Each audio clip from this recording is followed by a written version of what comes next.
Here we are now, entertain us. I feel stupid and contagious. Here we are now, entertain us. Got a nice little setup now. Got Picard. I've got Tuvok from Voyager. I've got my NX-01 hat from Enterprise. I guess it's mostly Star Trek stuff tonight. Got a kafia up there. It's a cheap, like, shitty kafia. It would be nice to have one of those really cool ones. But yeah, we're gonna go live with the Left Opposition podcast pretty soon. That is a podcast I am one of the cast of. I'm usually on it. We've got like 5 or 6 guys who are like the main guys. So, sometimes this guy's not there, that guy's not there, and someone you haven't seen much is there. It's kind of how we do it. Usually it was Thursdays, then it became Fridays. Now, I thought we were doing an extra one today, but this might be instead of our regular one. Whatever it is, you can follow the Left Opposition podcast on Spotify, Apple Music, whatever. Apple Podcasts, not Apple Music. iTunes. It used to be one thing back when I was,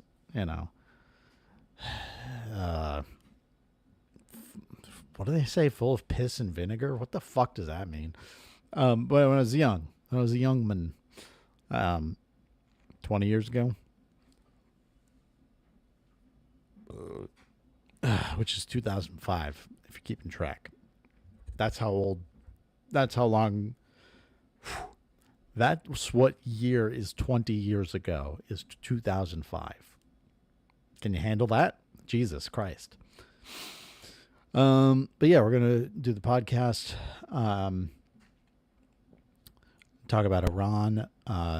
The Iran, Iran has the Iran war now, I guess we're calling it, is insane. Like, so what just happened was Trump did a Truth Social post saying, where there's going to be a ceasefire in 6 hours, I guess. The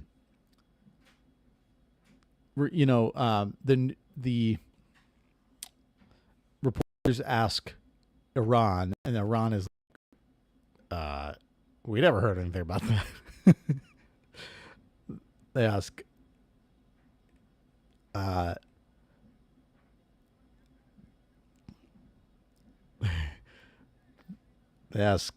Israel, and Israel's like, no comment.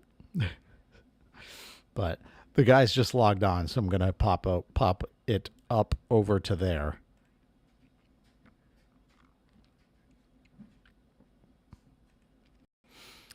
All right.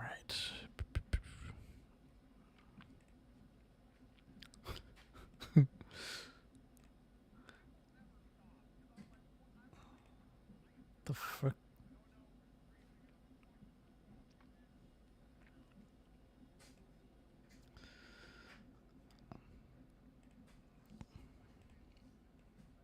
Yeah.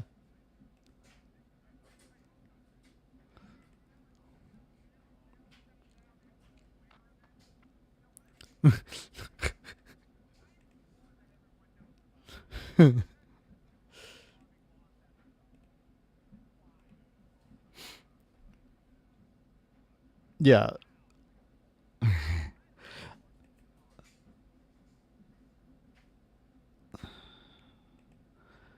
This is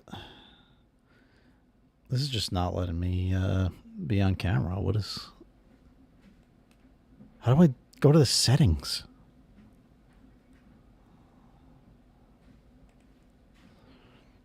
Select a camera. Marantz. Ooh.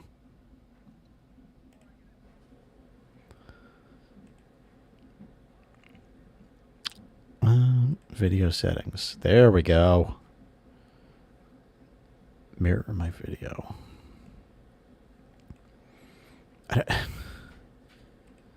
It's on. Come on.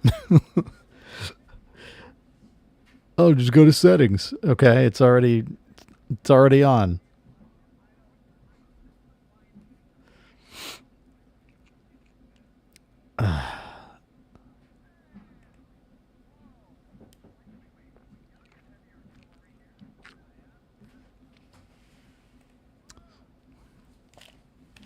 Yeah.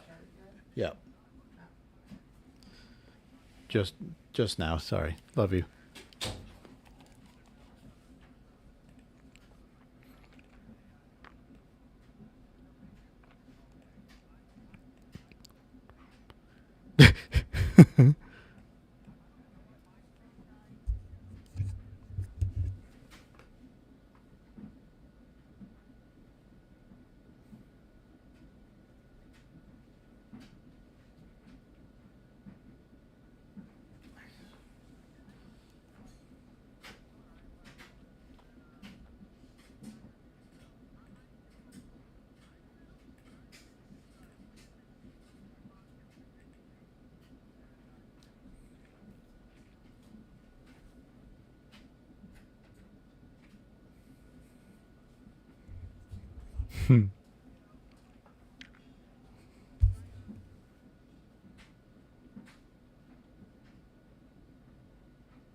Yeah.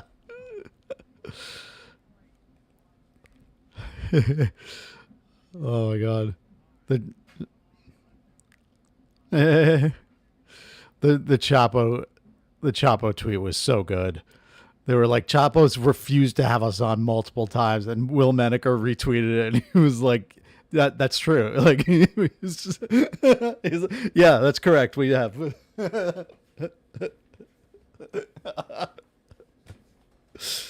Oh.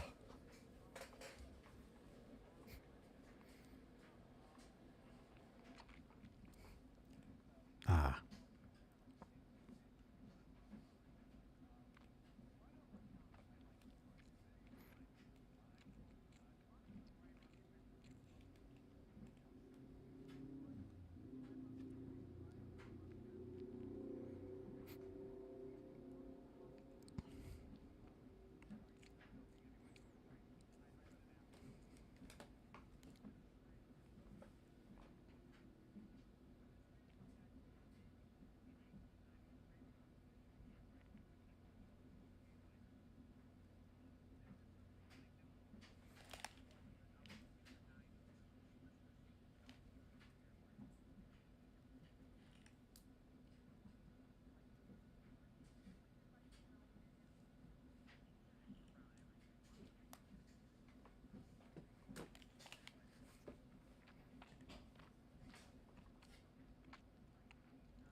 Extension of that, in terms of like, just conspiracies, QAnon,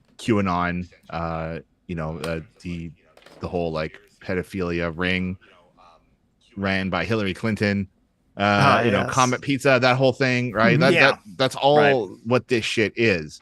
And when it comes to Trump actually being involved in Epstein and on his island and on his flight logs, all these right wingers who are you can actually part of this, hear the music now. no one seems to care. The ones that are actually doing it out in the open, they don't give two shits. But no, we have to go after teachers, we have to go after LGBTQ youth and workers. A lot of it is they're trying to bust like the teachers unions as well. Like the fact that there's unionized teachers just really, really, really fucking makes them insane. Yeah. Anyway, that's a whole other topic. But man, conspiracies like that are fascinating. Yes. Another point in your article that you made here too, and this is it. Now, one thing you'll hear the same bigoted bullshit from people like, oh, well, this is about the kids. It's all about, oh, we're trying to protect kids. It's all about kids. But you point out in the article, provisions in the Trump's big beautiful bill banning Medicaid coverage for youth gender affirming care were recently changed to ban Medicaid coverage for all gender affirming care, as well as adding a provision that no longer requires the ACA insurance plans to cover gender affirming care for adults. Yes. This isn't. Yeah. Do you see the little bait and switch? Yeah, Right? just getting their foot in the door with the save the kids thing.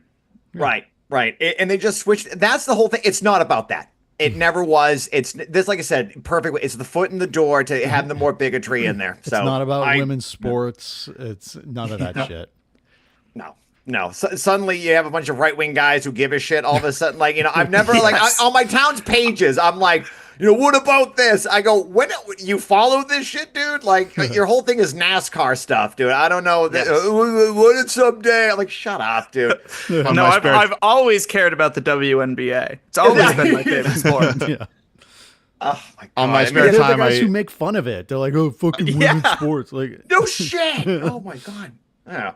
Yeah, Same women's shit. sports is usually first to be cut in in like art programs and stuff, like the stuff that's deemed useless and gay in high schools. Like all this shit gets cut, and now all of a sudden they're concerned about the integrity of women's sports. Ridiculous. Yep. One question I had too. So one is that now you are in this article, you're drawing parallels between the current wave of the anti-trans policies and the attacks on gay people in the 80s and 90s.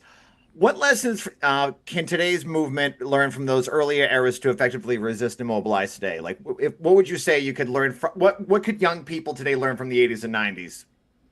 Yeah, I think there's a real lesson to be learned there of sort of not getting captured, not getting led astray by the I think we call them today like respectability politics. But and something I think is really tied to that is not getting led astray by the Democratic lag Party switch and their sort That's of promises.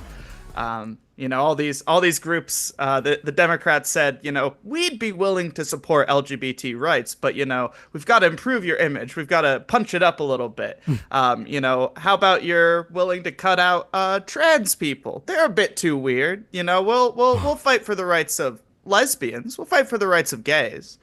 And so that, you know, they sign up for go down that road, and you end up with I looked up a Clinton White House page on the website of the Clinton White House, and it's listing all the great things that the Clinton White House did for gay people. And how do you write such a page when you're the guy who signed the Defense of Marriage Act? No shit, right? Yeah.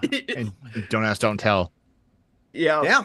Right. And I think there's like similarities there to today of you know, Democrats are starting to say like we need to drop this trans people and women's sports thing. Like it's obviously not selling. Like we got to sell it. Like this idea that people have these like fixed beliefs in their mind of I hate trans people and women's sports, and if the Democrats don't accept that, they'll never make any progress. It's like no, someone told them that was a problem. You can come up with another thing to say. Yeah. Which also, like, it's not like they went super hard on trans rights last cycle. They didn't say anything. Yeah. And Harris said shit. She really remember she's like, I'll support the rule of law. Remember, what was that vague quote? Yeah, she we was should like, follow the law. And it's like, okay. the law, and that what was if- it. Like, you goddamn cock. Like, Well, just take a stance. Holy I don't know. shit, we support rights for everybody. Yeah, how hard is that? Jesus. No, if you take a stance, people might expect you to like follow through on that stance, and we can't have that. You Well, might all have the better Demo- than a 16% approval rating if you do that. I don't know, guys. We can't say that the Democrats aren't doing nothing other than voting for all of Trump's nominees. Here's a article from the New York Times. 5 Democrat senators have rented a small theater at the Kennedy Center and invited the producer of Hamilton to stage a gay pride concert there as a form of protest against President Trump's takeover of the institution. So there you go. Well, what more do you want? Can I have a more meaningless gesture? I want nothing but meaningless gestures to come from this party, and that's all they have. All right, meaningless. Goddamn. I don't want legislation. I want a show that I just learned about in the New York Times. That's gonna stick it to them. Take that, fascists! Like Jesus God Almighty. Another piece from your article that I really liked here. I could just read. I'll read a whole paragraph. I don't care. This part here. The targeting of LGBTQ plus people by Trump is part of the divide and rule tactics employed by his administration. Trump was elected on the promise that his presidency would improve the lives of the average U.S. worker. But despite his outsider pretensions, Trump is just another representative of the capitalist class that, acting through both Republican and Democratic parties, has sacrificed the living standards of wages and the working class for its own profits. Trump tries to direct workers' attention at oppressed communities like the LGBTQ plus people and immigrants if they were somehow responsible for the problems that working class people are facing under capitalism. His hope is that workers will be too distracted fighting against each other to notice as he slashes government programs, lowers taxes on the rich while rising taxes on the poor, and leads the privatization of government agencies. Exactly. That's it. That's what they're trying to do. And I can't think of a better way, because even in my union, this is like some of this shit they're talking about this stuff in my union. And it's like right now, so the big beautiful bill is going to eliminate like retirement benefits for people. Like there's a bridge payment. So if you do 30 years and you started working early, there's a little supplement that you get, so it takes you to Social Security. The Republicans are going to like take that out and destroy it. And that means that people are gonna have to work 5 years longer, which is like dog years when you work. Like inside my trailer, it was 109 degrees in my truck today. Like Jeez. that's dog years when you do it. So we have people who are cheerleading this fucking transphobic shit who think this is like a victory for them, and they're too distracted to realize the rich people of this country are fucking you over, and they're giving themselves a tax cut, and we're going to pay more in taxes. So Yep. beautiful. Right. Not on. only I that, like if I can add onto it, Trump has dumped billions of dollars into like AI, and that's going to supplant and put millions of workers like out of work potentially. And so while millions And of people poison the world. yeah. Oil the Exactly, oceans. and so like while standard of living continues to plummet as millions of people are put out of jobs because of things like AI and other technologies, they're gonna direct that anger towards people who are unorganized and can't fight back on their own. And in this case, it's going to be LGBTQ and immigrants, which I think the article makes a great point here. We have to tie these struggles together. Yep. And watch what Aaron teed me off into this question. Aaron, thank you for doing this. So in the article, you connect the LGBTQ rights with broader labor struggles, pointing out shared issues like wages and discrimination. How can pride marches practically integrate demands for workplace justice and economic equity into the protest agenda? Yeah, I think I'm going to sound like a broken record probably when I talk here, because I think I'm going to hit on the point a lot that we need to connect these movements and connect these struggles. And right now there's so many disconnected protest movements, and not just disconnected in the sense people see an anti-ICE protest and a LGBT rights protest, and they say that those are separate issues. Those are unrelated with each other. But also like There are no they're gay sort of- immigrants. Yes, no gay immigrants. Doesn't no, exist. No gay immigrants. Yeah, no. But also these barriers that have been erected sort of through identity politics, I think, like in the LGBT community, as they call it, however valid of a term that really is. Like this idea of I've heard 10 years of arguing of who's allowed at Pride? Are straight couples allowed at Pride? What if one of them is bisexual, but you can't tell?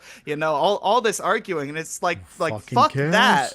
Who Yeah. fucking cares? I don't care if the Pride is mostly straight people. Like, the point is that we're fucking organizing against the oppression that our community, whatever word you want to use, suffers from. And it's like joining together the LGBT rights movement with the labor movement.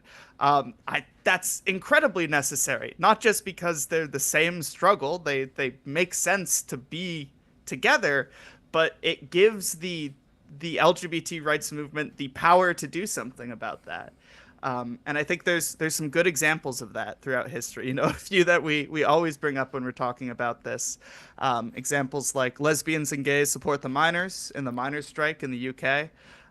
You've got the Coors boycott and strike on the West Coast in the 60s and 70s. Examples where either the LGBT movement realized they had something in common with the labor movement, or the labor movement realized they had something in common with the LGBT movement, and they sort of joined these together and brought up the same demands and took up the same demands, because these are things that benefit both of our communities. I need to think of a better word. Everyone always says communities these days. It makes me feel like an NGO. Yep. I'm reminded. I'm reminded a couple of years ago there was some debate online about whether or not LGBTQ should support a strike, a writer's strike at the New York Times. New York Times having published like many anti-trans articles and stuff, and a lot of Marxists were like, no, why would I support these people? Like, they do nothing but attack us. And I think that completely misses the point of class struggle. Is you show up and you support striking workers. Yeah. And then with the correct program, you then win them over to, then maybe next time they'll be hesitant to publish anti-trans articles and like, hey, you know what? These guys showed up for us. So like, People why are we need to- publishing this shit? You yeah, know? people need to see socialists show up for them and start to be like, oh, hey, like these guys, these guys tend to, When the shit show up hits for the us. fan, the workers are going to be looking to see who had their back. Is Yeah. it going to be the socialists on the ground, or is it going to be people on their computers? Now, like, I don't know about you folks. I'm really over, like, woke. I'm over, Huffington Post, like, I'm policing. coming out as anti-woke. Yeah. But you know what I mean? Like, Yeah. I'm over the tone policing, the language, the Huffington Post comment section, just controlling the discourse over the last 10 years. That's very as you put it. privileged of you, Aaron, to say such a thing. That's Oh my Western God. privilege. I'm fucking like, it hasn't worked. It hasn't No. worked. No, it's a disaster. Again, I can't recommend Vincent Bevans's "If We Burn" book a lot, where like we've seen marches and protests all over the world. And especially in the United States, more people have protested in the last 10 years for one reason or another than the entirety of the United States history, and yet it has only moved. It's only shifted rightward. So like, clearly we're doing something wrong, and the book actually concludes. And the guy's a journalist. He's not actually a Marxist. He's like, there's actually a rediscovery of Bolshevik methods and Leninism amongst some of these groups. It's like, okay, so great. well, we tried telling, we tried changing our language and being more inclusive. And I'm like, those are all great. I got nothing wrong with that. Yeah, cool. I'm not opposed to that. But at the same time, like, it hasn't worked. It hasn't done anything. That's not going to effective. pay the rent. That's not going to fundamentally materially change our lives. Yes, we should be more thoughtful of words we use and stuff, but like that whole thing of like changing tones, like, you're still losing your health insurance. Your life is still terrible. You're still working 60 hours a week. That's not materially changing things. It's not a rate, I mean, and then we had, remember when Hillary Clinton was running against that, this is the weaponization of identity politics, when she's like, Bernie wants to nationalize the banks, but will nationalizing the banks end racism? And now, look, you could make an argument nationalizing banks could do a lot for, ending, but like, that's the whole thing. That's when this dumb shit kept happening with like the debate. Now, I'm not, standing for Bernie Sanders, but the point is the weaponization of those things is being used to stop economic justice and things like that. So, yeah, holy God. And but to tie back the sort of identity politics point to the sort of divide and conquer tactics, I think it plays into those tactics of like you're talking to some guy who thinks trans people's why society's going wrong, and you say that's transphobic, that's privileged you're doing right there. He doesn't give a shit. Like, he thinks you're the enemy. But you like actually show up and like show solidarity and like demand the same things that guy is demanding. Like, it makes the point that you do not have opposing interests. One thing too in your article, another thing, like I said, one of many things I liked in your article was this too, and you got a lot of liberals doing this. Biden, let's see, many of Trump's orders directly target protections put in place by the Biden administration via executive order. Biden's executive order 13988, which extended existing legal protections to prohibit discrimination based on gender identity or sexual orientation, was rolled back by Trump within hours of entering office. Biden rolled back Trump's first order banning transgender people in the military, which Trump in turn reinstated with a new ban. Biden's reliance on executive orders followed for an easy win for his administration, but meant very little when they could be rolled back with a stroke of a pen by Trump. Much like Roe v. Wade, failure to even attempt to enshrine these protections into law made them inevitable. And then further it goes on to say, allowing transgender people once again to join the military under Biden was championed as a win for LGBTQ plus rights, but the ability to serve as cannon fodder for the U.S. government's military misadventures around the world is cold comfort. Yeah, great. You can go bomb a school. Like, wow, I want my imperialism woke. All right, I want LGBTQ plus people ordering a drone strike on a school bus in Yemen. That's how I want things done. We could put trans stickers on the bombs raining down on Gaza right now. Right. Like we need more LGBT plus people as CEOs. Like, no, wrong. And like that, see, that's the shit you're gonna get with this. But oh my God. Yep. So you're telling me you don't like LGBTQ ICE officers? I have a problem Jesus. with that. I don't care that putting him into a black hole somewhere in the middle But- of nowhere. But I they're want wearing to a make pride sure flag when they do it. then we're getting somewhere. That's exactly Yeah. So it. if you throw a brick at a cop wearing a pride flag, then you're a bigot. Oh my god! Checkmate. I'm waiting for a liberal to make that article. They'll make that argument somewhere. Yeah, someone who look, someone who the- went to the No Kings protest is writing that right now. I'm sure. Look, the real division isn't between straight people and gay people. It's between Americans and the rest of the world. That's what you need to understand. Right. That's the class struggle. On a slight side note, did any of you attend any of that No Kings stuff? No. Yeah. I You know, were there working class demands for justice for LGBTQ people? I'm sure somewhere somebody had a side. You with look a like good you're division blanking. on it. Well, Ashley, I know so- in so, Canada no, they didn't no, want to it is- offend King Charles, so it was a no tyrants protest. I saw that. Oh my Oh my god! God. Democrats it was- abroad, it was- thank you. It was mostly like, here's a really funny slogan I came up with about why Donald Trump is a baby. Have you Yeah. heard? He has tiny hands. Have you heard this? Have you heard this? Guys? What? Oh, a my sick God. burn. Ooh. Oh That'll my stop God. him. They And dusted that was off funny the for like 10 resistance minutes in 2015. Yeah, make Yeah, sure you no, draw him with an extra long red tie as well. It's good. That'd be good. They're Classic never gonna think bit. of that one. Yeah. So Ash, I know we got you for I know you got to go to a meeting and you got 4 minutes with us. So I just wanted to kind of get to the end of your article that I really liked here. And this is I'll read the last paragraph because it's just awesome. The mass protests against Trump need to join with pride protests to demand LGBTQ plus rights, health care, and housing needs. Pride began as a protest with the Stonewall riots in June 1969 in New York City. Though Pride has become a corporate-sponsored party in many places, Pride needs to get political, return to its roots as a protest, and fight against the attacks on the LGBTQ plus community from the Trump administration. Yeah, it was awesome, and the funniest fucking thing I've read in my life was that fight back, and they won. And now it just seems like, did I see Raytheon with Robo Dogs at one of them too? Like, what the fuck is happening? They had Raytheon, and they had like a rainbow thing on them, and I'm like, I can't believe this shit. But Raytheon is on this. What has happened here? Yeah, Like, they're going to replace service animals for people with disabilities that they created.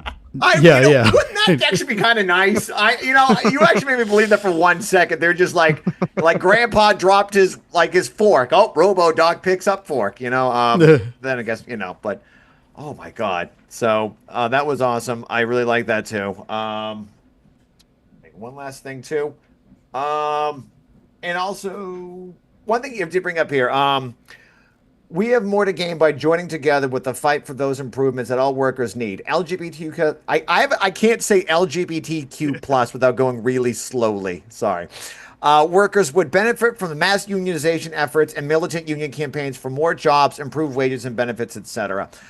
Because your article does highlight there's a pay discrepancy in that community. Now, one thing with a union contract, everyone makes the same wage. There's no favoritism, there's no discrimination, nothing. You have the same health benefits. It's all spelled out for everyone. A union contract is a true equalizer for workers.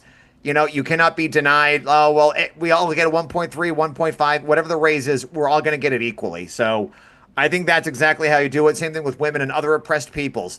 We all get the same contract. We all make the same wage. That's just it. So I thought that was really, really great. And I know you've got about a minute left, Ashley. So if there's anything else you'd like to add with, end with.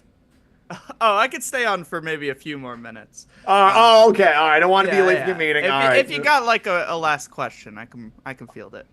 Okay. All right. And right here, I think we kind of went on this already, but actually, this is one thing how do you envision the grassroots organizing to revive Pride as a month of resistance rather than a corporate-sponsored event? What do you think? What would you like to see? Like, if you could if you could turn Pride into just being a sponsored by Raytheon event, what would it be? I think there's a real opportunity right now that I'm a little surprised isn't being taken up. of we have, as we've mentioned, we've talked about all these no kings protests that have like, or the indivisible 50501 protests that have really no demands whatsoever, or demands of like, we need to bring back respect for the US on the international stage, shit like that. But people go to them because they don't have anywhere else to go to oppose Trump. There's a real lack of anti-Trump protests from anyone who isn't like part of the NGO industrial complex. And I think there's a real opportunity to leverage Trump and leverage opposition to Trump to make a protest movement against Trump's attacks on the LGBT community.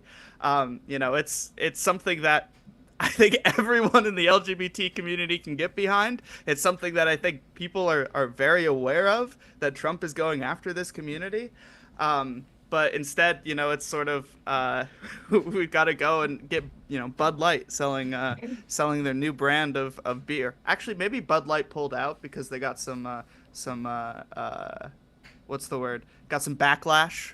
I heard a little bit about that. Yeah. This guy named Kid Rock, I don't know if you've heard of him, but apparently in the mid to late 90s, he was once popular, and for some odd reason, he's still around. So, yeah. Oh my God. But it's I think so much of the leadership, if you can call it that, of these protests is like NGOs. It's these people who get their money from wealthy donors. I'm thinking of I've mentioned it before, but the ad in the New York Times, the full page, full color ad for the No Kings protests, in the New York Times, funded by Christy Walton, heiress to the Walmart fortune. This they're never going to put forward demands that actually criticize the system, that criticize capitalism, that criticize the reasons that Trump got into power. There's a real need to bring that and to provide people with an alternative to just more of the same, which is what they're getting from No Kings, which is what they're getting from whoever Gavin Newsom or whoever the Democrats are going to pick in 4 years. Pride is an opportunity to create a movement that can provide some of that. Yeah. Speaking of, because I know some people might say, "Oh, you're just criticizing Republicans." I like this part you brought out here too. So for those of us in Massachusetts, Seth Moulton is a member of Congress from here in Massachusetts, and this is the quote I liked: "Following Harris's loss in 2024 election, Democratic Congressman Tom Suozzi and Seth Moulton said the loss was a result of Harris, quote, pandering to the far left because she didn't oppose, quote, boys playing in girls' sports." Does anybody really remember her pandering to not the far left, to the left at all? Not on Gaza, not on LGBTQ plus rights. Not like what did she actually? I mean, this is cope, right?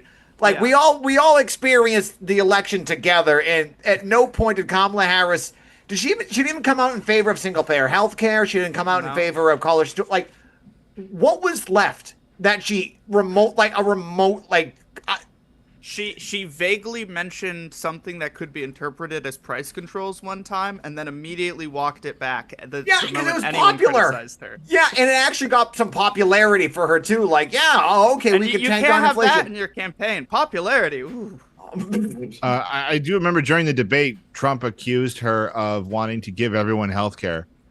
And then she just laughed it off, and she's like, "No, No, of course not. I assure you, no one's getting health care under my administration." More of that far left pandering that she's been doing, but I don't you wonder if some of these Democratic politicians are in the same planet as we are with I don't know what the fuck they're talking about half the time with that. That was the most did we see the same election? They lost because they ran they had Liz fucking Cheney as their champion.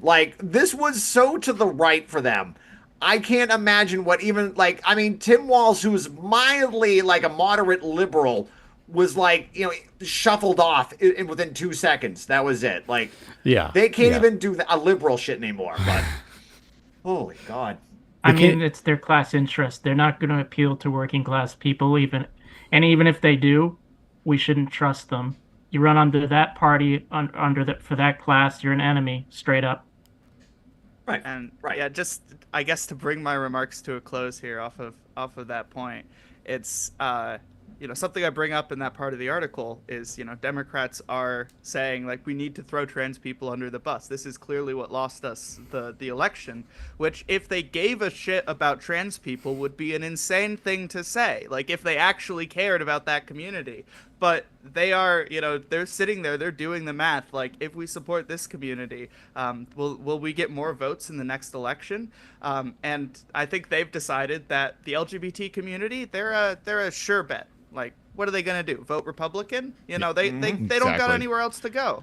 And that really brings us to the demand, like the constant demand, the demand that's been there for the last, however many years. I don't know how far back you want to count it, 100 years, 200 years, of we need our own party. We need a party in the U.S. that is not controlled by the capitalist class, whether they're capitalists that choose to be really brutal or capitalists that choose to pretend to be your friend. Like, they're both the capitalist class, and they're both going to fuck you over. And that's something that, any LGBT protest movement, any anti-ICE protest movement, any anti-Trump protest movement, any of this, like, that demand needs to be made, because that is ultimately what is going to defeat these things, not, saying Donald Trump is actually named Donald Trump. That's a really good point, Ashley. There is this underlying fear and presumption that if you criticize the Democrats in any way, you are handing the next election over to Trump or whatever the next ghoul is, and so you can't criticize them in any way. Even Sarah McBride, That was so lame. Complete sellout, complete and utter abandonment of the queer community. Like, you cannot trust the Democrats to come to the rescue. Yeah. I'm reminded of the Marx quote. They must not be led astray by the empty phrases of the Democrats, who will maintain that the workers' candidates will split the Democratic Party and offer the forces of reaction the chance of victory. He wasn't talking about this Democratic Party, but he might as well have been. Yeah, but that's a European white man saying it. I don't know. And how long ago was that? I know. We Check know your about privilege. real revolutionaries like Pol Pot. There we go. Thank you. Finally, all you glasses wearers out there, just letting you know the true word's coming in. So thank you for. Doug, we opened the show talking about Pol Pot. Yeah. Sorry, I was on the phone. I had to take that call.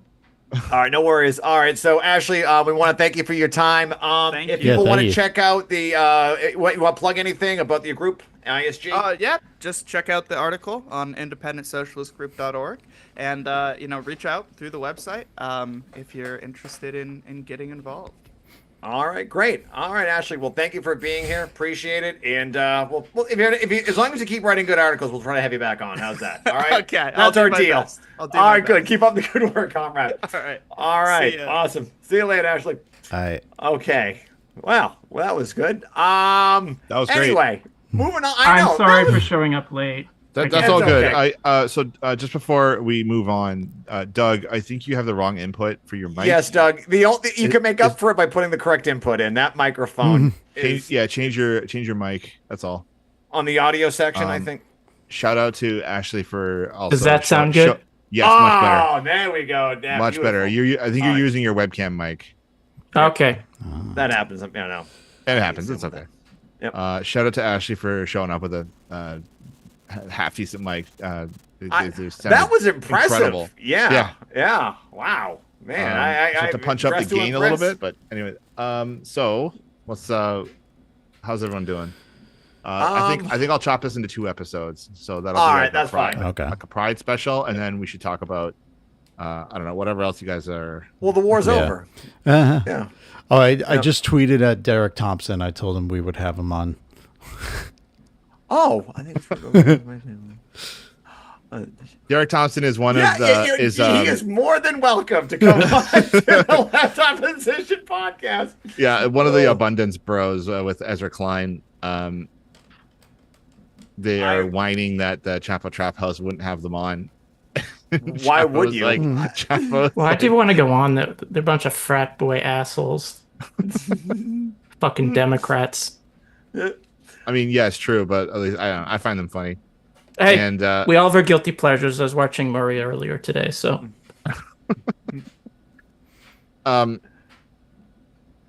you are not the father. So yeah, the abundance guys. I would love to have. They're so stupid that I have not seen any serious Marxist critique of them. It's a But clown show. You know, like would I have that would be a fun episode. I would love to do an episode on abundance versus degrowth, and like why kind of they're both, because that seems to be the debate. Like that's the two sides of how can we save this system under capitalism. There's no discussion on public housing, who owns the means of production, economic planning like what China does.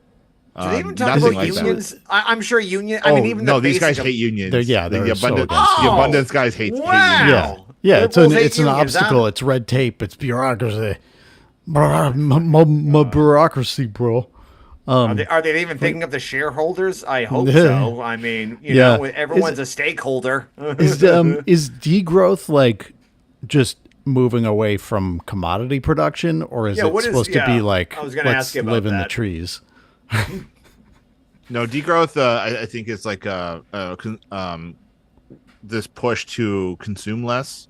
There's some good aspects of it, like right to repair. Yeah, planned obsolescence is a thing under capitalism. Yeah, obviously, all right, I like get that. like for example, take the Instant Pot, right? An incredible product. God, an incredible product that everyone bought, and then they just went bankrupt because everyone bought one and it didn't break. It's that's ridiculous. crazy. Yeah. And they were still profit. I mean, they were still making a lot of profit. Like the profit was like 300, but they weren't making enough profit. Yeah, I think that was if the it's issue. not going Actually, up every year. Yeah, it's like you only made 350 million this year, so fuck it, we're done. It's like what? Yeah, I feel like someone wrote down something about this maybe 150 years ago or so. The rate of profit has something to something. That woke guy, huh? Right. Yeah. So I don't know a ton about degrowth, but my understanding is that it's just sort of like a movement to like consume less, kind of downsize everything we own. Not a lot of not as far as I know, there's not a lot of discussion. Again, same problems as the abundance people. I will say, like, it's just like there's a kernel of truth to it. Like, Sure. like it's right. Yeah. But honestly, like, if you're gonna like tackle climate change and ecological problems, you actually need more intervention in the economy, not less. Yes. Yeah. Right. Yeah. And there's no discussion of that on either side. Yeah, and that is like you need socialism, you need a planned economy, you need all that. And honestly, at a certain level, it's like, I think you are going to consume less. Like if we have socialism, you're not going to have things like the advertising industry and like all like this waste. But I think honestly, people are going to have more, but it's going to be more in a more meaningful way. And so it's like abundant. It's like all your needs will be provided for. I think we can actually promise that. And, you will, like, part of it is, like, you will have more stuff, but it's not going to be, like, the kind of waste now, that's, like, pumped into you through the advertising industry and all this crap. Yeah. Right. Yeah, one guy who talks about degrowth, who I like, is Jason Hickel, who has an unfortunate name. It sounds like someone else would talk about on the show. I'm like, whoa. Okay, I know. Sorry. Jesus. But yeah, no, it's Jason Hickel. He can't be that bad. Yeah, no, he's a socialist. I think because he will actually talk about power dynamics and ending So does capitalism. Jackson Hinkle. He talks about the Jews. I swear he's nothing like Jackson.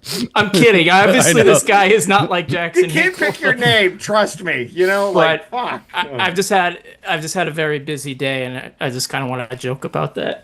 That's good. Oh my god! But the thing is too. There was a statistic a long time ago that I used to rattle off, and don't know how true it is. But when it comes to pharmaceutical companies, they spend more money on advertising than actual research. Every time you watch a football game or an ad, how many, if you watch Sunday morning Meet the Press, because I'm a masochist, I like to torture myself and, watch them. Every goddamn ad is an ad for every drug in the world. It's just drugs.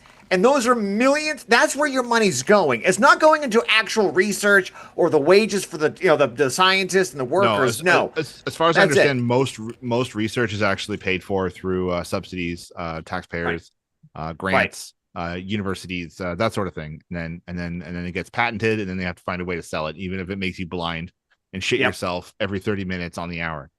Yeah. But contact your doctor if the shitting doesn't stop after 3 hours. But holy mother of God, it is just insane. But what else was there? So if those of you who might be watching today, we talked about, I think, off air on the pod, but there's this whole country called Iran right now, and you might have heard of it, but don't worry.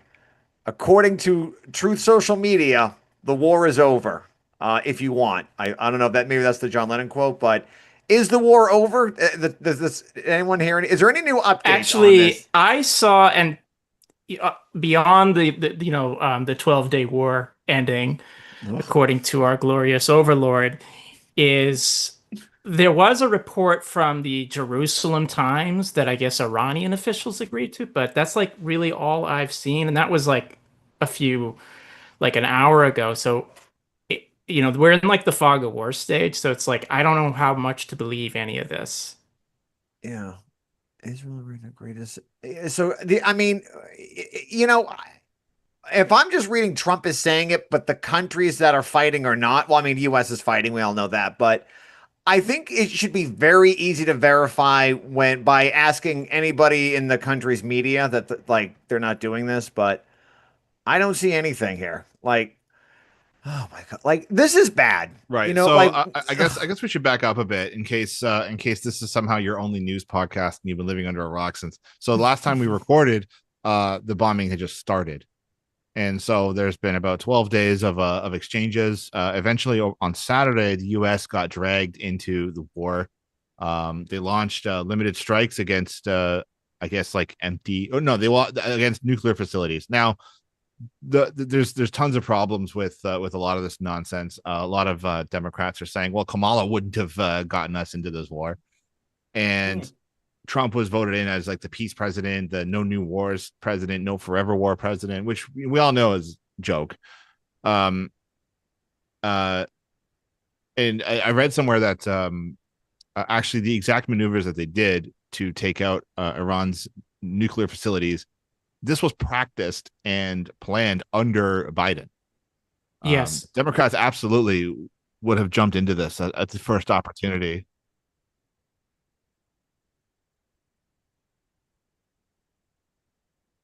Yeah, we should erase Iran. Yeah, all these in the Senate, in Congress, they're saying that. Kamala Harris said like the biggest threat to America was Iran. That's right. And also, I just want to harp on this for just a second. The Trump being a pro-peace candidate, like you have to have ignored his complete first campaign. He assassinated an Iranian general. He tried to overthrow the Venezuelan government. He intervened in Syria. All this, and obviously he was arming like stuff in Ukraine. So it's like if you're the executive of an imperialist state, guess what? You're actually a pro-war president. All of them, and that includes him. So it's like, and obviously, he's very well. He's very good at throwing flack out there about saying pretty much anything and hoping some of it sticks with his propaganda. But yeah, like I saw recently Van Jones, who was a former Maoist turned real opportunist, going on about how Iran is not a normal country and, we need to stop them. And it's basically tacit support for Trump. And this was the same moron who was like crying when Biden got elected and then crying when Trump got reelected. These people have no principles at all. They're all united for imperialist war. Yep.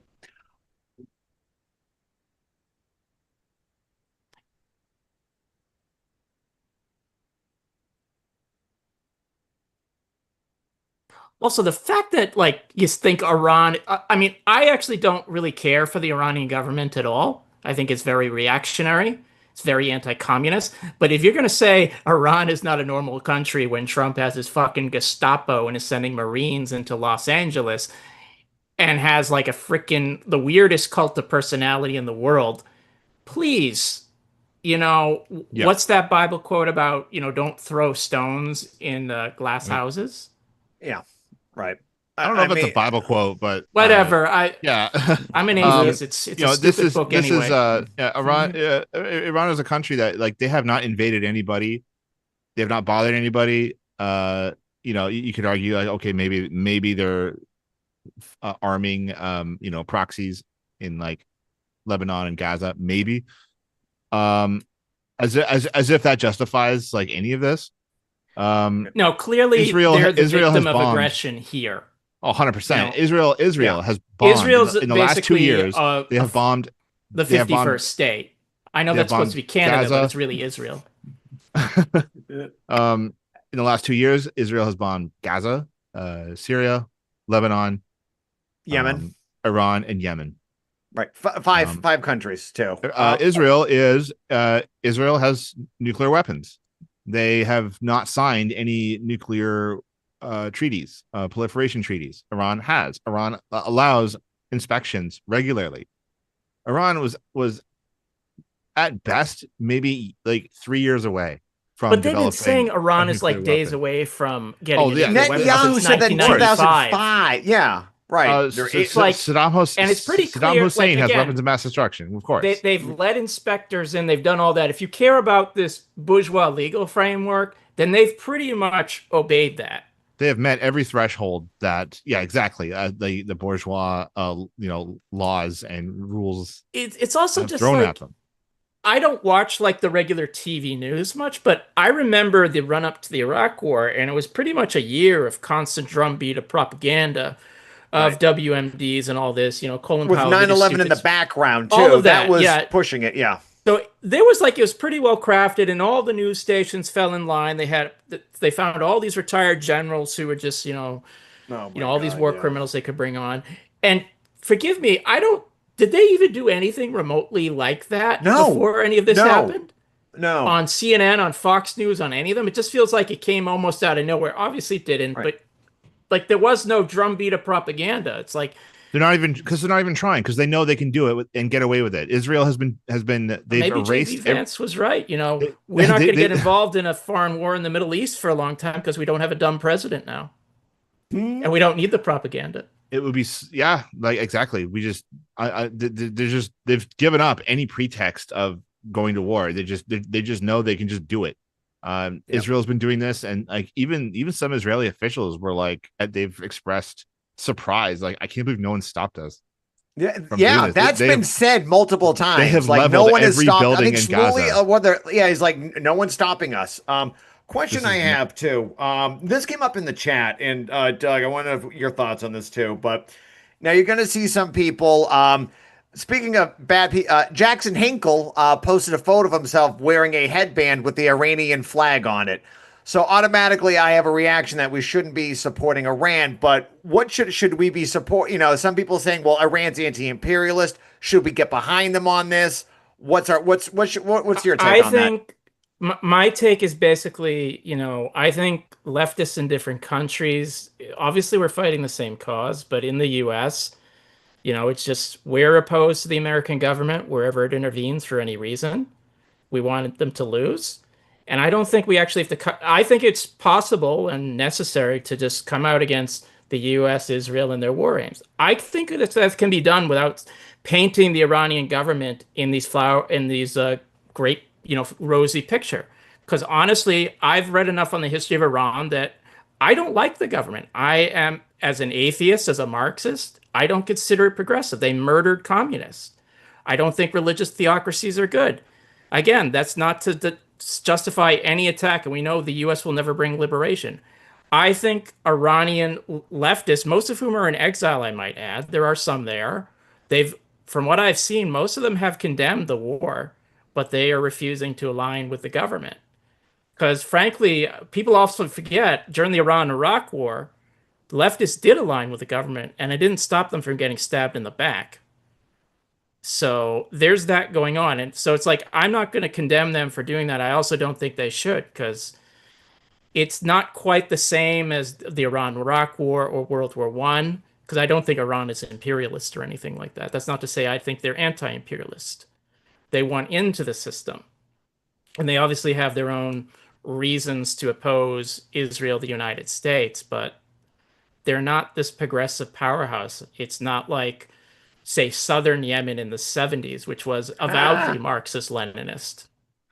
There's a refreshing and interesting take from the Communist Party of Iran that came out in at the beginning of this conflict that said they basically said the main enemy is at home, and Yeah. Also their should be call noted that's for go ahead. I was also going to say that's not the official like pro-Soviet party. It's a the different Trudeau party. party. Is that the Trudeau The party? Torah party is actually Oh, the that's it. That was my pro-Soviet one. pronunciations. They have Okay. condemned the war as well.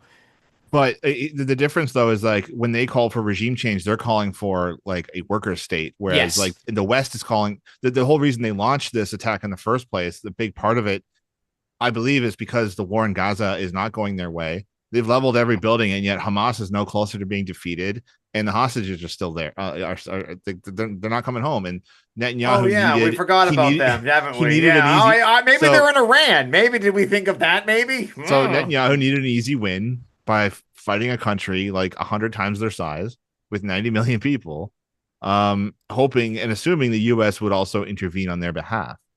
And they're also hoping for destabilization and regime change, but a different kind of regime change, one that's either completely destabilized or one that's in favor and friendly to the West, like they have in Egypt, Jordan, Saudi Arabia, and Iraq, Syria. They just want to completely control or otherwise destabilize the entire region. The very idea of a nation, you know, a nation's own sovereignty and self-determination, and the crime of wanting to govern themselves is unacceptable Right. to the West.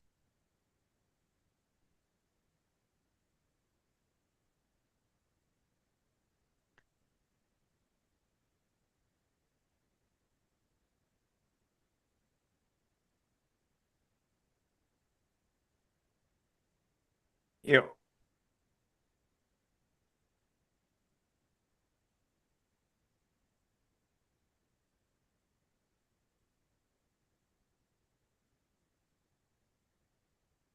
to yeah.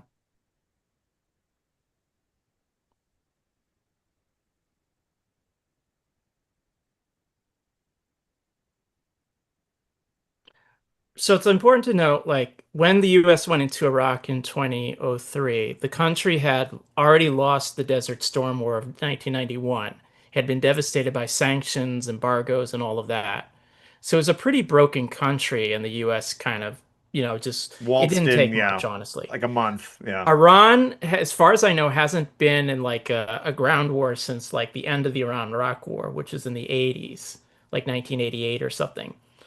And like you said, they have 90 million people. And to get comparison, Germany during World War II had like around 80 million-ish. And obviously, Iran is nowhere near as powerful as World War II era Germany, but it has a modern military.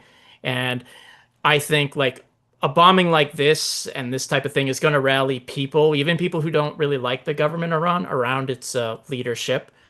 And it's also a very defensible area if you look at it, the topography. Like as far as I know, I haven't heard any discussion about ground troops or anything like that, but that's really not possible for like Israel. Certainly, I don't think could do it, and the U.S. would have to commit an incredible amount of resources to do it. I just think it's not like Iraq in 2023 Right. or 2003.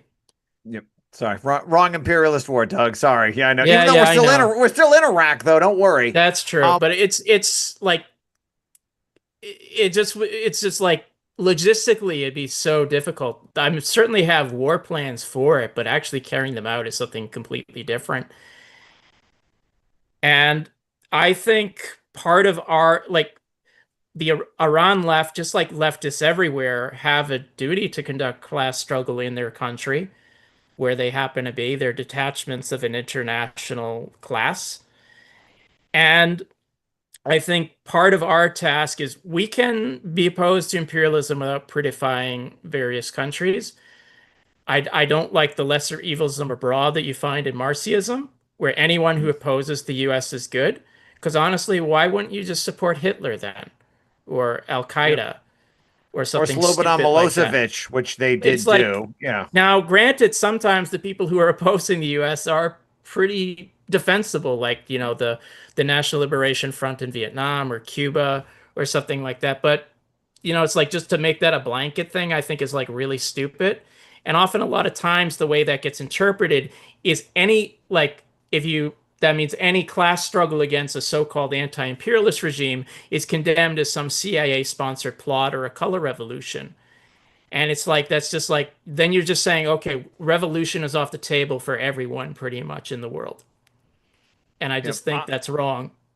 And Yeah. I think, yeah, that's Uh, all. if I could piggyback on your point too, now I think we all know the Iranian government, not good. And I remember way back, this must have been 2011. There was the big uprising, all those mass protests all over Iran in the country, 2012, I think, around that They've had a time. few. I think there was some a few years ago, like There's one like 2 years. 2022. Yeah, like There was- women like freedom is Yeah. was a Yeah. mass uprising. So there was one, but the one, like, I think because Hugo Chavez spoke out against them.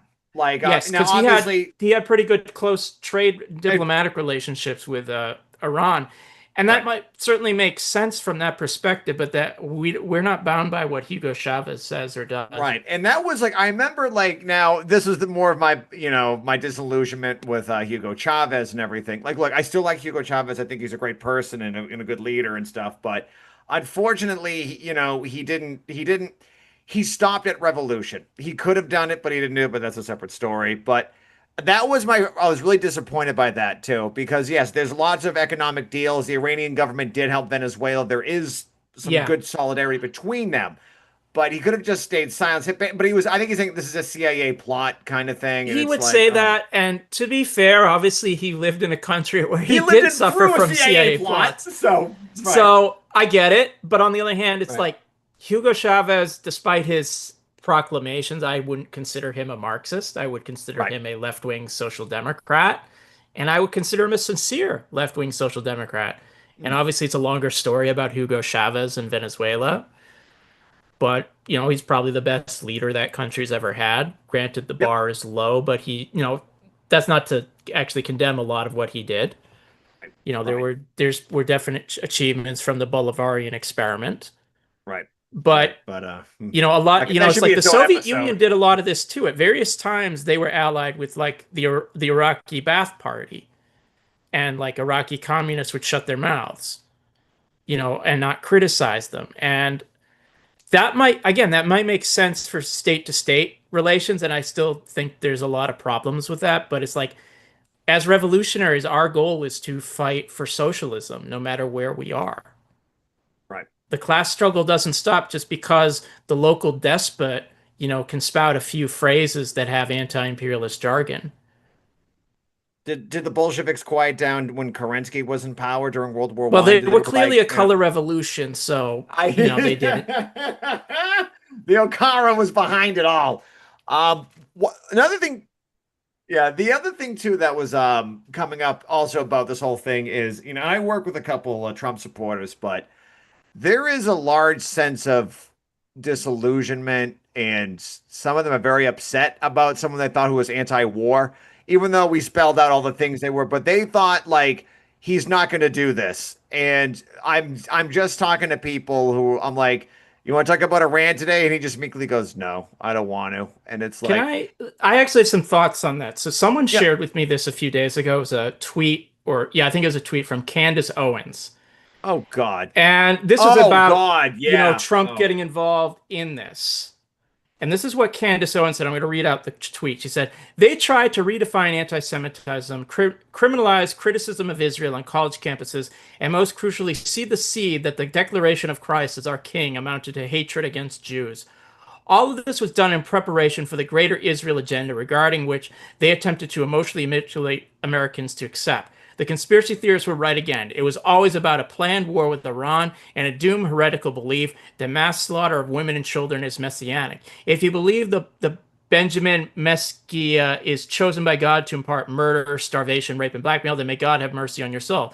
Netanyahu is of the synagogue of Satan. Every war he demands in Congress ends with the mass slaughter of Christians. He is no more God's chosen than Heinrich Yagoda or Vladimir Lenin was before him, which is Yagoda was a Jew and head of the NKVD under Stalin. She's pretty much being an anti-Semite. And so my point is, I think a lot of them and a lot of these MAGA people, they're already pretty far on the right, and it's not inconceivable to me that the break, if there's actually a break, it's gonna not go to the left in any meaningful sense, but it's gonna go to the right. Yes, that's the concerning part. Like, it's Israel. I gotta go. Is it because it's Israel? Is that kind of a problem? And he just kind of like there's a weird thing on the right where it's like they want to support Israel because it's an ethno state, but they also don't want to support it because there are Jews. Right. Because there are Nazis who like, the ethno state thing, but they're ones who just like, well, let's just kill all the Jews. Because remember, before the Holocaust, the Nazis had various agreements with Zionist groups to have transfer to get all the Jews out. Yep. Because they wanted them there. Eventually, obviously, if they got their way, they would have just marched down there and killed them all. Right. But the Madagascar plan too, making Madagascar a known island. There's a lot of death cult, apocalyptic beliefs in like the neocons of the Republican Party, where their whole goal is to get every Jew out of the world and back to Israel. Zionism. They're more Christian Zionism and that Joe Biden is one of those. I remember I read once there was an advisor to Reagan that was like, why should we worry about climate change when Jesus is going to come back in our lifetimes? Like these are elected people. Right. Like these are elected people making decisions to a demented corpse. Aaron, Iran's a religious theocracy. How dare you say that? All right, they're that's like what gee, wow, how's that glass house? Like, yeah, oh, okay. Okay, now let's talk about Iran. All right, really, these are the people who think trans people are basically, they describe trans people the way Nazis describe Jews. I mean, Christ. Yeah, as like, rats out to molest our children, basically. Right. So here's a message from a MAGA person I came across. This guy writes, "Fuck it. I voted for no wars, cheap gas, no taxes, cheap groceries, MAGA. What of these things has actually happened? If Trump takes us to war, I'm done with him and his administration. I'm pissed." Right. I think there is. I think there is a bit of a split. Tucker Carlson, like the Trump voter versus the Trump, and I do and this was a debate between Cenk Uygur and the people at Crystal and Kyle. I was watching that debate today, and there is do you want to separate Trump and the Trump leadership team versus the voters and stuff? And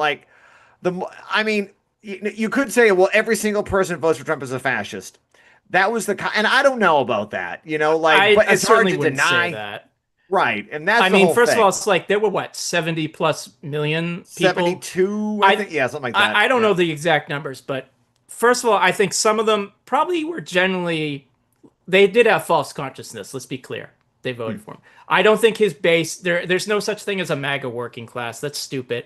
But there were obviously workers who voted for Trump, just like there were workers who voted for the Democrats, who also had false consciousness, I might add.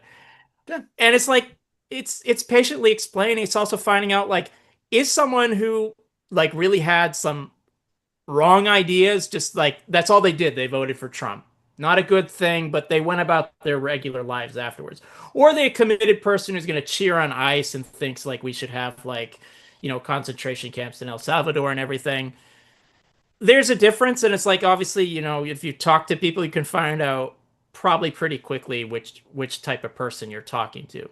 Yeah. Because whatever your approach to a mass line is, I think the more committed ones, though, you probably just want to stay away and isolate them. Someone who's probably just, again, if the only thing they really did is they just cast a ballot and went about their daily life.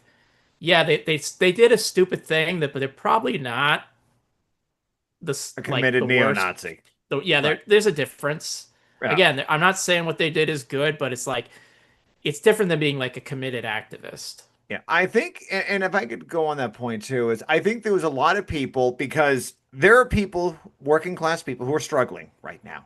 They can't pay the rent, their medication's going up, the groceries are going up, their paycheck's worth less, and they're losing. And I get it.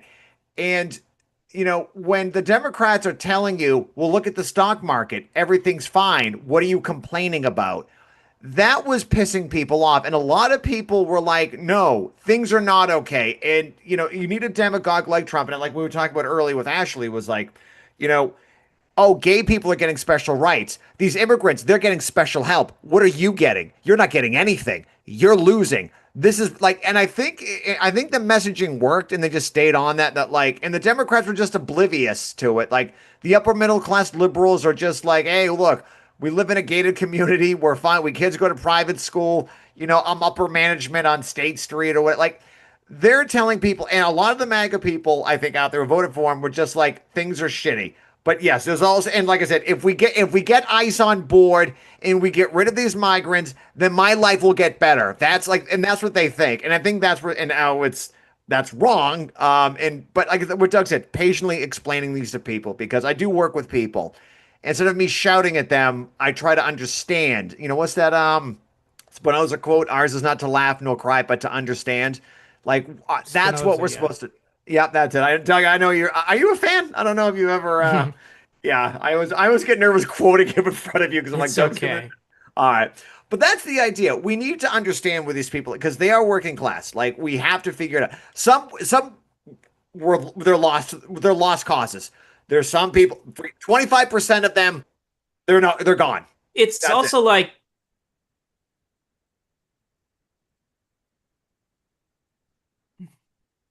Well, right, right, right. Maybe. it's also like, people's class position. Like I remember, I think it was Hal Draper. I remember reading. It's like you can be like the most conservative person, but if you're like a working class person on a picket line and a scab comes by, you might suddenly transform and be like, I want to punch that guy in the head or something like that. Because, How that's your class terrible. position, and it kind of leads to that type of conclusion. And that you can work with, I think, at certain levels. Hmm. And Yep. it's important to do that, I think. But yeah, it's like again, it's your type of mass line. I think like I sometimes see it online about, it's like, like America's irredeemable, and this country should be nuked and everything. And it's like, first of all, it's like that's not really a liberating vision. I think Yeah. there's actually, just like any country, like I think most people are probably okay. Yeah. And it's Yeah. like, if you remember during the Vietnam War, that they were being bombed to hell by the US, and they made a distinction between the government and the populace, which I think you should always do pretty much. Right. Maybe there are some exceptions and we could talk about those, but I think like most people here, are exploited, and they're a product of this society. And I think it's like your identity or is not, like, or whatever privilege you have is not your destiny. It can be overcome through struggle, consciousness, or all of that kind of stuff. There was resistance in Nazi Germany. Ironically, more resistance in Nazi Germany than Israel, but that's a whole other story. Yeah, that's ironic, huh? But Yeah. Yeah. yeah, it's like I think a lot of people can, because if you actually don't think it's possible that enough people can be won over to fight for a different society, why don't you just give up? Yeah, I It's know. like, you then you end up with some nihilistic third worldist idiot, who thinks that Sakai told us like the path to victory. Even I hate that book so much, I just wanted to bash it. And it's like it just becomes a class of civilizations, a weird identity politics that's called Marxism, and we shouldn't do that. I think Right. it's possible to have revolution here. It's obviously not easy, but I think it's possible. Yeah. Another thing that we talked about in the chat too, was PSL. I know Matt was talking about it too. And I, in case you didn't hear us talk about it last time, but recently in the news, the who's that guy? The Missouri Senator Hawley sent a letter to the Party for Socialism and Liberation, wants them to demand everything. They thought they were responsible for what happened in Los Angeles, not ICE, who was terrorizing people, but only everything was going fine with rounding up kids and putting, that was okay. But it was those pesky PSL commies who were doing it. But It's also the letter was very weird too because it was like very very general and everything. I'm not sure like who it was sent to. Like they do actually well, it was the have like city an of San off Francisco. It was like just there is San actually an Francisco. Yeah. office or an email of PSL and everything. Obviously, this has ramifications because he's like in Congress and everything. And it wouldn't be the first time. Like, obviously, the big time when they went after leftists was the McCarthy era, but it didn't stop then. Like, they had hearings on all kinds of groups, and they still do. And I think part of what's going after PSL is it's the old trope that that you've always seen, the outside agitator. That whenever there's trouble, there has to be this organized group of conspirators, i.e., Jews, who are coming in there to rile the people up. You saw this during the civil rights movement, during the labor movement, at the 30s, etc. And PSL happens to be the one group they had. It's not like people would be outraged about ICE agents kidnapping people and sending them to concentration. No, no, it has to be No, PSL. right. Now, I think, and I'm speaking only for me, that PSL actually has, on the whole, very bad politics. They have had soft support for the Democrats. They have that thing they do of the lesser evilism abroad. So they defend a lot of horrendous things. There's questions about their internal life that I wouldn't get to. I do think a lot of their activists have done decent and good things over Palestine and other things. And I think they actually had a very good media team for their last presidential run. I agree. And interestingly, they had about as many votes for president as the height of the Communist Party in 1932, although obviously the population size is different. And I guess my point would be like during this is my comparison.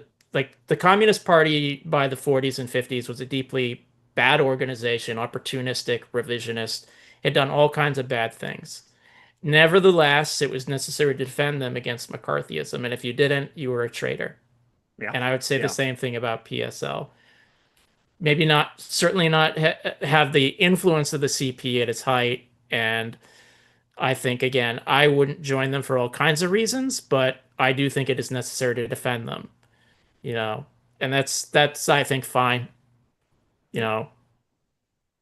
I mean I would say I agree with everything you just said, but I will, like I said, are they now, they're always there when there's a protest. They're good organizers.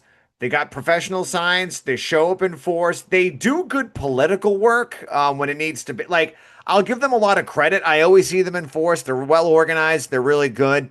Um, I'd agree but that they can yep, show up, but it's yep. like a lot of people can show up.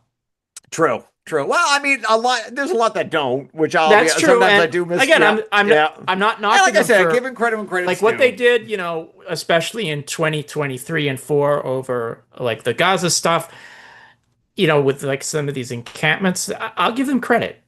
Yeah, Certainly, yeah, absolutely. right, But I can't overlook the line and political program of a group. right. And You know, they're kind of big on China right now. Like, right. that's It's their like big thing. Like, they're not very. I don't really see them criticizing China at all. no, they don't Like, I don't. criticize China. They didn't criticize Syria under Assad or Iran or like they're kind of pro Putin, not quite as bad as say the ACP, but they're pretty close. Right. Yeah. And I'm Yeah. sorry, that's like not very appealing. Like again, I think people join PSL like they join the CP, like for good reasons, a lot of them. Right. Right. It And like I said, doesn't, their that's not to say presidential everyone campaign there was is some impressive. irredeemable Stalinist asshole. That's Yeah. certainly not the case, but the organization has line problems. Yeah. I agree. And I've heard stuff about the internal life. I can't verify it, but Heard some complaints too. it yeah, But that's that's all it something is. to Like, take until into there's an consideration. investigation, it's just like anyone can say anything. All right, like, I can make a claim up, and it doesn't mean it's true. Right. But I've just heard things. Joe and Aaron, what do you guys think? PSL, what's your thoughts?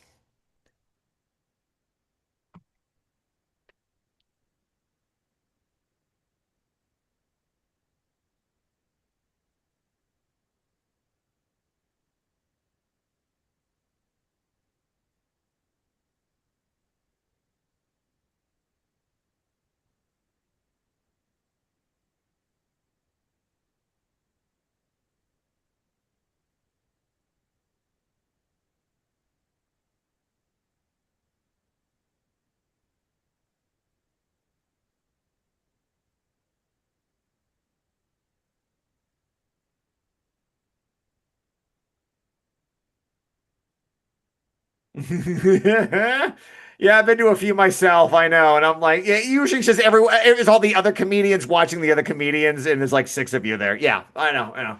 Yeah.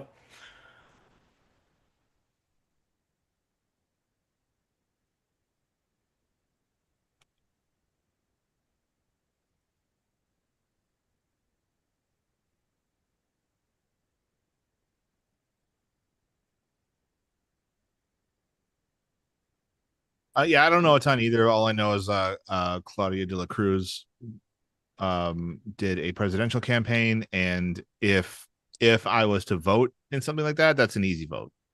Yeah. Uh, I think I vote. I think I voted for her, too. So yeah, I did. So I voted for Bigfoot, but that's another story. Comrade Bigfoot, well done. Yeah. Yeah, so that was PSL. So PSL, like I said, we will stand in solidarity with PSL against any attacks. I think every leftist should have the same thing. I know even if you're critical, I know I'm not going to name any groups, but like I know some groups are super critical of them, but I don't think I think they actually I think I can Google. I'm pretty sure like Firebrand is very critical of them. Yeah, Firebrand. But they I've put seen a statement out CPUSA saying, well, members, and they said Socialist they're going to support. Alternative. Yep. They've all it's pretty unanimous from what Yeah. I've seen. Right. I have seen some really screwball Maoists who say like, oh, like, why would you defend PSL and left communists who said some stupid things? Like, yeah, it's like, but are you going to defend like the freaking state against them? Yeah. Oh, God. I wonder if any anarchists have said stuff too, because sometimes like Robert Evans has been critical of them, but I don't know. We'll see. But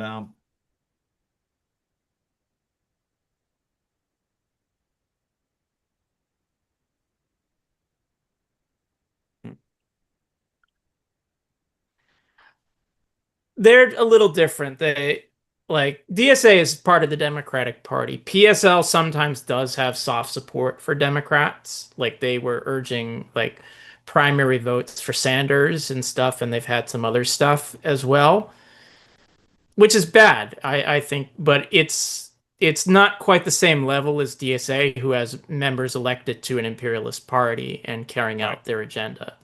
yeah. And they ran their own class independent candidates too, so I'll give PSL Again, that. like you not watch as the not as videos egregious for as PSL CPUSA. in 2024, they were very good.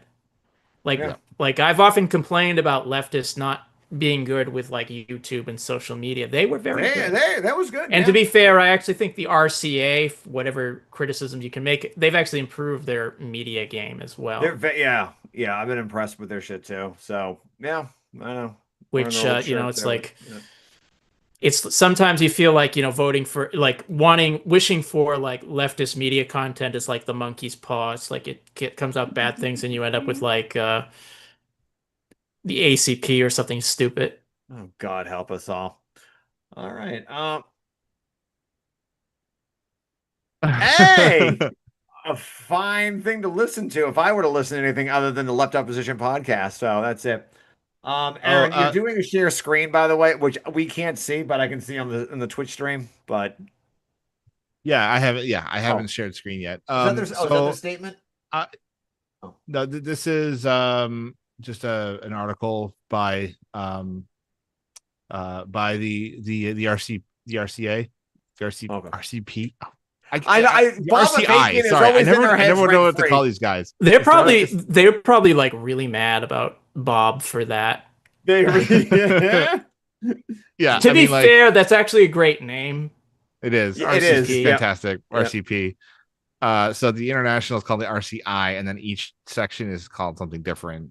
It's RC. It's each section is the RCP, or the Revolutionary Communist Party of X country, except the US. That's what they're called in Canada, and it's RCA. But then the whole thing is called RCI in general. Like fuck off, man. By the way, if you saw the New York soup. Post, they actually confused the RCA with the RCP recently. Yeah, who was that again? Yeah, the Times, or like, was there a big? No, New York Post, which is it's not a newspaper; it's a right-wing Yeah. tabloid, but still. Yeah.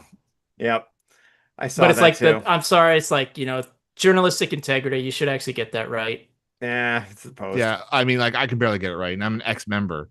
Yeah, I feel bad when I can't get the acronyms right, at least for the US. So did you see there was some freakouts over Trump's intervention in Iran?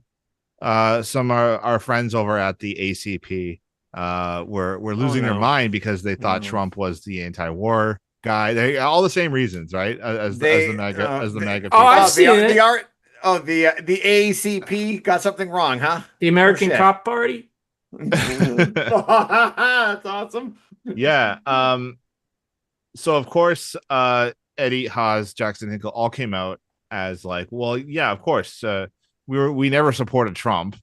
Oh, they're called Really? MAGA communists, Trump but is okay, being- Let me that makes share a sense. clip with you. and Trump is being supported by like a cabal of international bankers on Oh. Israel's behalf. Or Oh, huh? they post shit Weird. like that.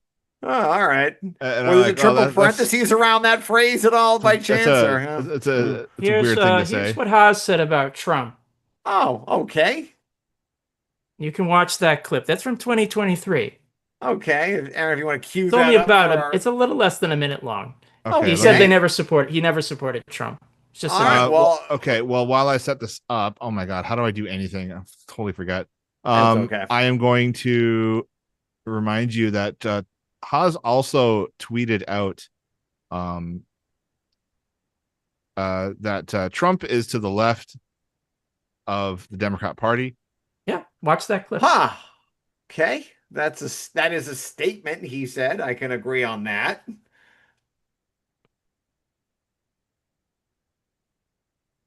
One sec. All right, take your time.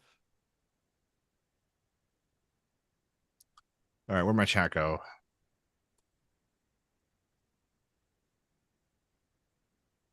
Oh my god. That's all right. TikTok, Aaron. No, he's dead air. You can just cut it out. That's why I'm not talking. Instead, you say something else. You say that Trump is a more effective anti-imperialist than all of these Bezal, what's that term? A Western white leftist? Absolutely true. I stand by that. Trump was far, far more of an anti-imperialist than all the Beisel frauds combined in the history of the American left since the counterculture. All of these scum combined. Is that more of a Trump dig was far on more white effective leftists, or is that a support of Trump? You can make of it whatever the fuck you want. Either that's What do you mean by it? condemnation and incrimination of the Beisel, or it's somehow praising Trump. I don't really care how you interpret it. I'm not scared to be associated with Trump. My views on Trump are clear as day. Okay, well, tell me about them. Is Trump an anti-imperialist then? Not ideologically, but in practice, he was far more of an anti-imperialist than all the Beisel scum combined. Wow. I just don't understand this, because saying more or less, I mean, you're basically saying the white leftists have zero impact, right? I mean, that's kind of the point here. So, like, yes, absolutely. Yes, thank So God Trump you made is- it so simple. Yes, Trump is Zero moving in a impact. positive direction toward anti-imperialism, in your view, then. Yeah. Zero impact on. Okay. There you go. So What the fuck? and you all remember one of my favorite images is Jackson Hinkle photoshopped himself standing next to Trump, and he also poorly pasted an AR-15 rifle. Yeah, it's got in like his- in 7 his hand. fingers. And Jackson Hinkle has tweeted out multiple times, "We've got your back, Mr. Trump. America stands with the president." And he calls It's like- himself it's- a MAGA communist, and he went It's, on Newsmax oh, to God, talk it's- about it, but he it will- never it will- supported Trump, huh? It will never not be funny. And then now I'm just trying to find. Give me 2 seconds here. I need a drink if I have to see this dumb shit. Holy God. There's some pretty good stuff. Maybe it's in the Discord. Let me cut I this mean, out. I don't know if pretty good's the phrase I'd use for it, but I know what you mean. Good Lord.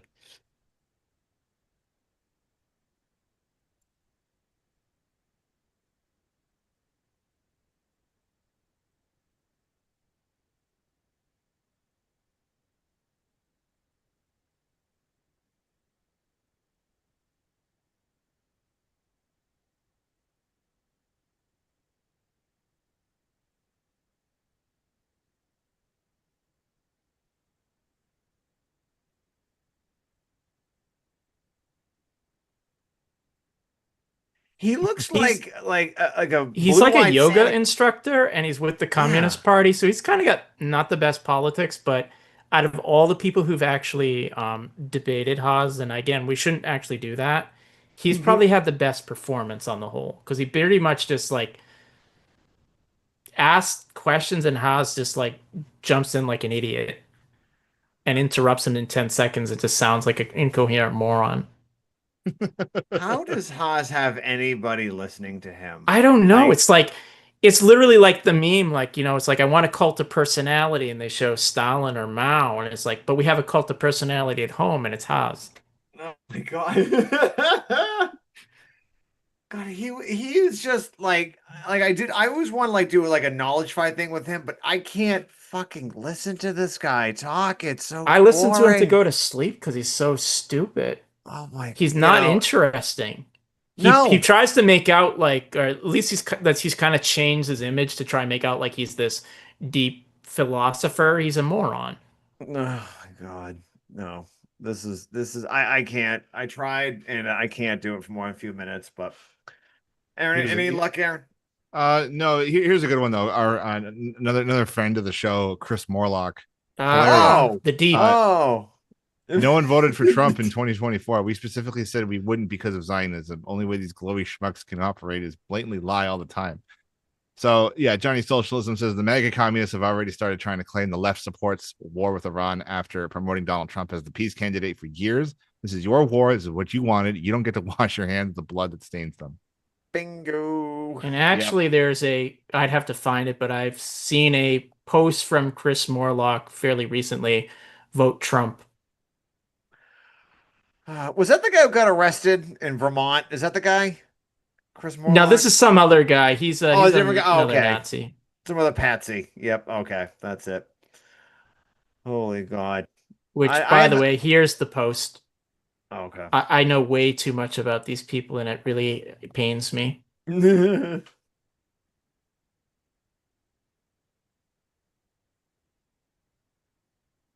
Oh yeah, here we go. Chris Morlock tweets out, "Vote for Trump." Why would I do that? That's in January of 2024. Why would you do what your why would you do Wow. what your enemies don't want you to do? Some of my enemies hating him isn't a compelling reason to support him. Why not? It seems like the last thing they want, and it seems like the last thing Trump wants as well.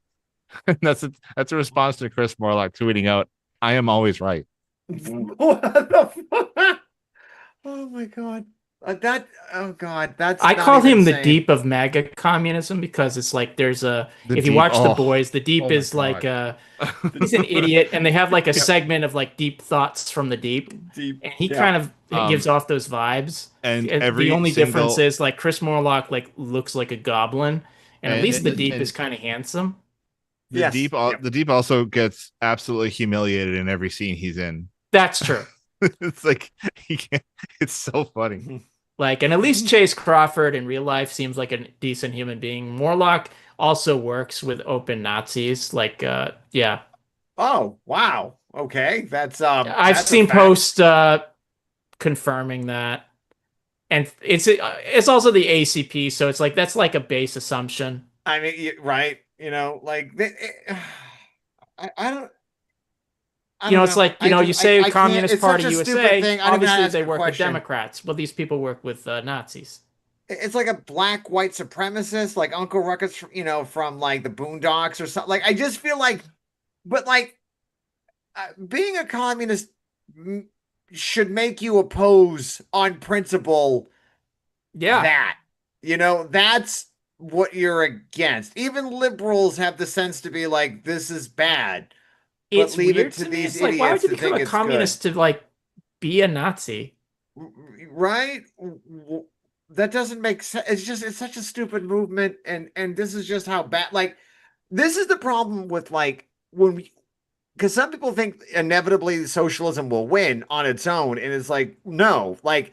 If we don't start winning people over, they'll start going in weird ass atomized directions, and this is where they're going. To be Some, fair, not a lot. according to Haas, we already live under socialism, so we've That's already true. won. Touche.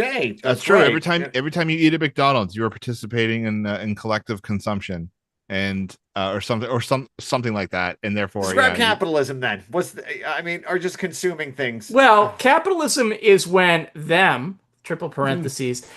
They suck the lifeblood out of you, and they're in finance and banking, and they go after the productive members of society who actually can be in industry as well, like they can be industrialists. So it's necessary for the authentic Volk, I mean people, to go after these parasites and get rid of them. That way we can have a people's community. We Yeah. can come together with our shared blood, and that's what these and people are soil. about. And soil. It's all about, because we have a mystical union with the soil. They are. I was Yeah, going to that's say that. right. Yeah, the parasites that are the landlords of the sidewalk, the homeless people, and the parasites baristas as well with the blue That's hair. right. I think as a member of the ACP, we have to remember the 14 words, and that's what we're about. That's all we're about here. Oh my God, what the fuck? God, this is just I know, but this is. I mean, I don't know. I mean, and he's not emotionally. Wait, is there any more those Discord drops at all, or whatever? The people just ACP every time leaks. there's a leak, ACP there's leaks is a nothing really left. great follow. It can't. I mean, how does it get worse each time? But they always manage to get worse. Was this new? Oh No, God. this is from June 8th. Oh, it's not super okay. Oh my God. Do they know why would you even Yep. Wow. Anyway, that's all I got to say. We can't get through a single episode without bringing up the No. ACP. No, that's how we much got they're here. fucking morons. Yeah. So with all of us at the Left Opposition podcast, thank you for tuning in. Be sure to check out our Patreon if you like what you're hearing. Just kind of help support the show. We don't have a lot of exclusive content on there, but if you like what you hear, please just throw us a few bucks.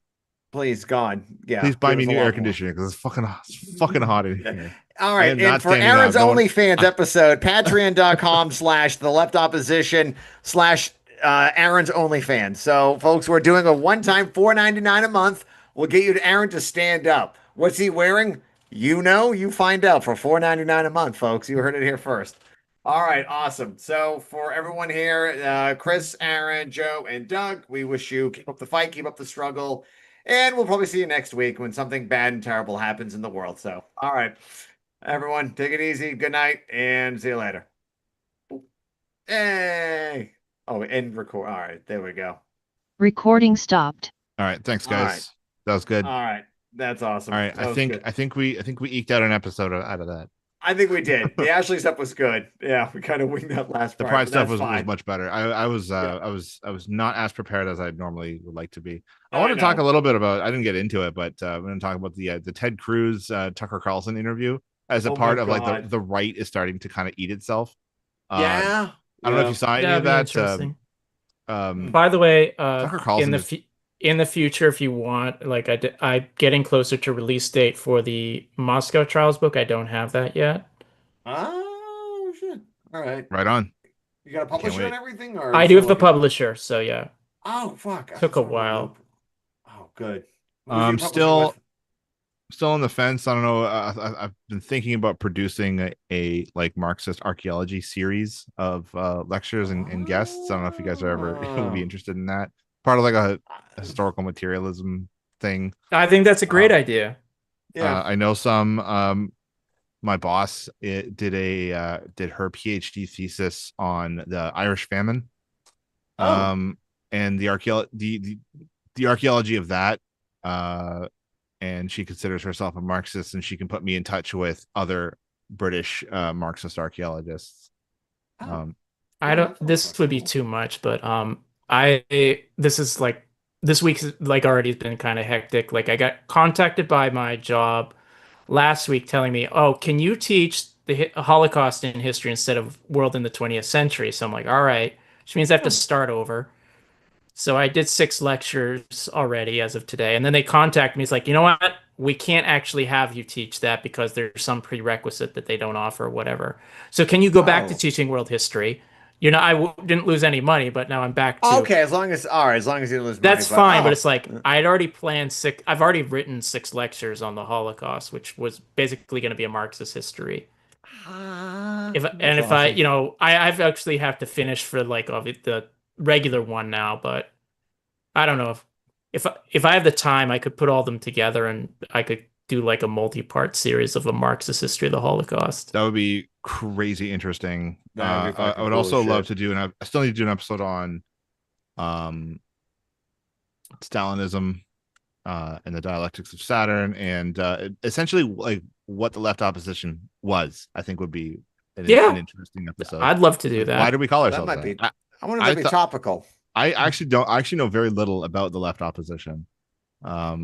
We named it. I mean, like I sort of picked a name as Pretty opposed cool name. as Yeah. to sort of oppose the rise of the ACP, but Yeah. they've pretty much disappeared into irrelevance.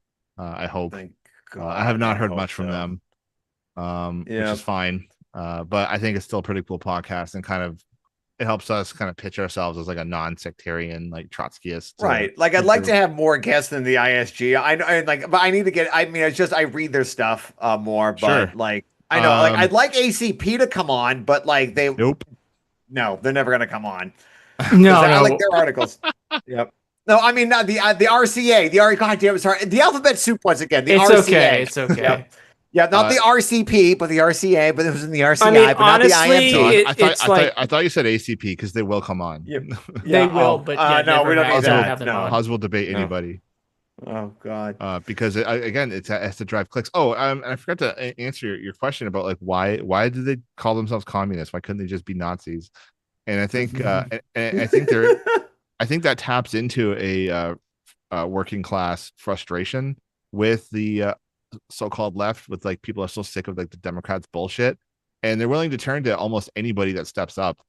And I think socialism is getting more and more popular, and so anyone who calls Yeah, themselves I mean- a socialist is Yeah. worth I exploring. mean, it's like, first of all, like the ACP is not like a real movement. It's like these online trolls, but there is like a long history of people who are disgusted with like politics as usual, liberalism, reformism, and they like that they still call themselves revolutionaries, but they embrace all like these kind of right-wing ideas and they paint it up. And that you've seen that for a long time, going back into the 19th century, and obviously with Nazism and fascism as well. And they're obviously like the latest in that. They're just like really stupid. It's like, I don't know.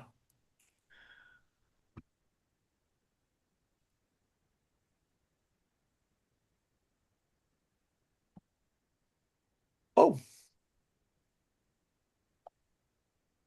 nice, man. Yeah. And everyone's doing stuff. All right, good. All right. Chiquita Banana Death Squad's still my favorite. All right, I'm just saying that. I really like the Lennon song. That was a banger. I gotta put that on. Okay, All right, I'm everyone. going to go to bed. I've had a long day, and I'm gonna have another long day tomorrow. Oh my god, last week was the worst. Dealing Was- with it's like work sometimes turns into high school, and I just have to deal with. I just have to babysit people all day.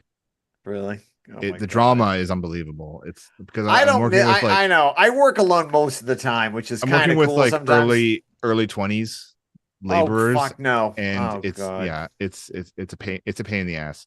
Yeah. Yeah. You know, the words I used with HR, I literally said "mean girls energy," and I thought of you guys. Thank you. So I'm probably in someone's burned book right now. Good. This is a good place to be. All right. Also, I do want to share that I am now on episode 3 of Andor. All right. I had to wait Season for 2, you mean, or season 1? Season 2. Yep, season 2. Oh, so. I finally finished it. Finally All finished right. it. No, only because like I'm not paying for 5 goddamn services, so I had to wait I for hear like ya. one to expire. I'm like, all right, once Apple Plus does. Just torrent it, man. God, I no, I'm not. I'm too old for that shit anymore. But that's immoral. so We far, don't- that guy. Wait, is there everyone's ahead? Right, I'm on episode 3, the Harvest one. Okay, so I'm not spoiling this. What I just saw. Not for me. Oh, okay. Then I will not say Should- anything.